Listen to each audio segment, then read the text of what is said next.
and gentlemen, boys and girls, I am Canon EOS Photographer, RandallMRueff. Today is Friday, June the 14th, 2013 AD, and boy, does this bring back memories. I've had my Digital XT silver, although it says silver. I don't know why they got the picture of the black one. But I've had my Digital XT for several years, to say the least, 5 or 6. At least, let's see, 5, probably longer than that, actually. It's been a very good camera. Obviously, it's by no means in competition with the 1DX or 1DC, but today's standards. But for as camera goes, it has served me very well. It's not as fast. It's not as high resolution as I'd like. The ISO don't anywhere near what the modern cameras do. But for a camera that's at least over 5, 6, about 8 years old, it's doing pretty good. I'm estimating the age of it. It's at least 5 years old, preferably closer to 8. But anyway, this is what it came with, and came with the body, some discs, some cables, a battery charger. Let's see what else was. Let's see, the strap, neck strap, and then what's the? Okay, that's more cables. I'm looking at all the pictures down at the bottom. That goes from the charger to, it goes from the, let me read these real quick. Okay, the iCup, the wide strap, the video cable, USB cable. Okay, that's the USB cable. Is the white one. Let's see, battery pack. There's 3 cables there. So you got the video cable, the USB cable.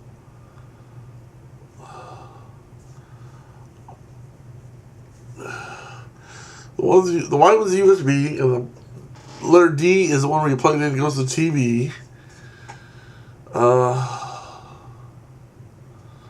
think the other one's the one that goes in, you can plug into your computer. I'm pretty sure that's probably what it is. It may be Firewire. I don't know. To be honest, I don't know. You have the video cable, USB cable. I don't know, because the battery charger, the plug flips out and you plug the charger itself into the wall. So I don't know what that is. I'm trying to figure out what that is. Oh, well, anyway, Flashback. This is what comes with the Digital XT. I'm still not going to figure out what that other cable, the cable on the far left side is. The software I have installed on my computer, but if you have Adobe Photoshop or Lightroom or anything like that, you're not going to need the software that comes with it, unless you do some stitching. And sometimes some people like to do stitching on Photoshop, or excuse me, I'm taking a drink. But there's some stitching software that's really neat where you can stitch photos together. If you do like sections, it's really neat. But aside from that, Photoshop pretty much does everything you could ever want to do as far as editing. So for the most part, the software, aside from holding a copy of the manual, really doesn't serve a whole lot of purpose. At least I don't think I've ever used any of the software that comes with the camera, other than just to check out and see what it does, and not very impressed. I mean, it's nice, simple software if you don't have Photoshop, but if you have Photoshop, you realize how quickly and how simple the software that comes with Canon stuff is. Hardware is great, firmware is great, but the software, it's no Photoshop. Let's just put it that way. Of course, maybe I'm spoiled by having Photoshop. I don't know. Either way, it's a great camera. By no means is it up to today's standards. But back in the days, like I said, I've had this camera for a long time. I've used it a lot. And it's been very useful, very good. Obviously, it's not as powerful as I'd like to have with a modern camera. But again, for what it is, it's great. Okay? And I highly recommend it. And the prices have drastically gone down, so you can get it a lot cheaper than I paid for it. And I just thought I would show you. Again, this is the black one. It says silver at the top. I don't know why they're showing the black one. But the silver is shown down below. And that's the one I have. And I like the way it looks. I like the way it looked then. The only thing I don't like is the little turn dial. I wish they would put that in some kind of LCD with a scroll, or not a scroll wheel, but one of those little click wheels where you can, scroll or, just push it forward or backward like they do next to the shutter button. And then have a little LCD with the different modes instead of the little turn wheel. I don't like the turn wheel. But other than that, it served me well. I just wish it could do some of the things the 1DX could do. I wish it was a resolution of the 1DX and the 1DC. I want the 1DX over a 1DC. I'm just going to throw that out there. But the Digital Rebel XT, it's a good camera. If you're not professional, you don't need to do professional stuff, or you're just starting to get into professional, this would be a camera for you. So, like I said, I've had it and I've used it for weddings and my own personal use. It's, for the most part, done pretty good. No major complaints. So I'll just leave it with that. And hopefully that will give you some information to look at, and you can go over and say, is this the camera for you? Maybe, maybe not. There's, obviously at 8 megapixels, there's a lot newer cameras that